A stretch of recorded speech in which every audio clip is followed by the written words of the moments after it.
Hey! So, kakain tayo right now at syempre ang kakainin natin ay we have a rice here and ang pinakamasarap sa lahat, ito yung, alam niyo to? This is a sea urchin na nakababad na sa suka.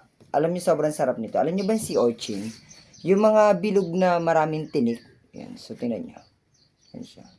Oh. Oh, sarap nito. Grabe. Yung, ang lasa niya as in para siyang ito yung texture niya. Ay, natapon yung ano natin. So, yan yung texture niya. Ayan, ganyan. Ganyan yung texture niya kapag kayo ay kakain. And then, ang sarap nito, lalo na pag nakababad sa suka.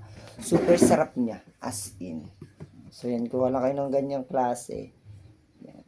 Yung sea urchin, yun yung tipong bilog na maraming tinik na makikita nyo sa dagat. And, pag natuso ka, sigurado, yan, iiyak ka na. Ganun yung sea urchin. So, ang sarap nito. Perfect. Ang sarap niya iulam. Alam niyo yun? Legit.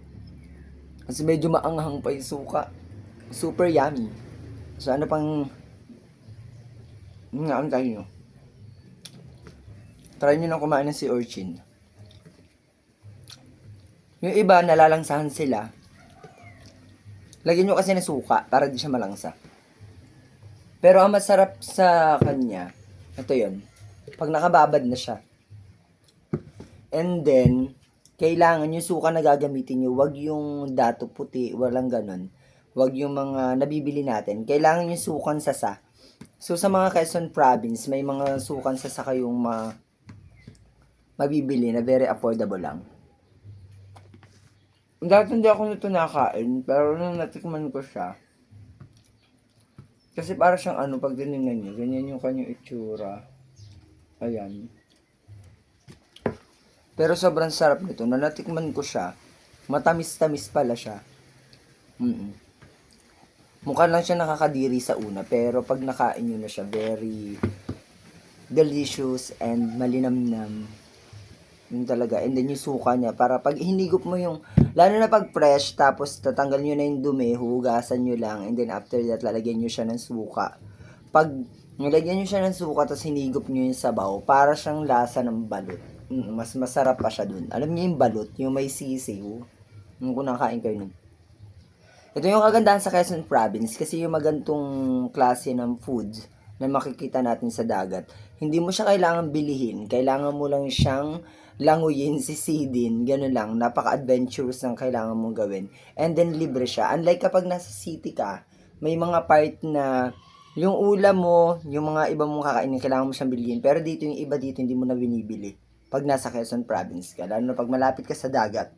Yan, pag malapit ka sa dagat, basta masipag ka lang manghuli ng isda, masipag ka lang manguha ng mga bugitis, yung mga klaseng ganung ulam. Libre na ang ulam mo. Pero kung tatamad-tamad ka, yan, wala ka talagang ulamin. Ang masarap niya. So, parang gusto ko siyang lagyan ng ano. Wait lang. Ay. Hindi ko yata nadala yung aking ano. Para masarap siya lagyan ng konting asin.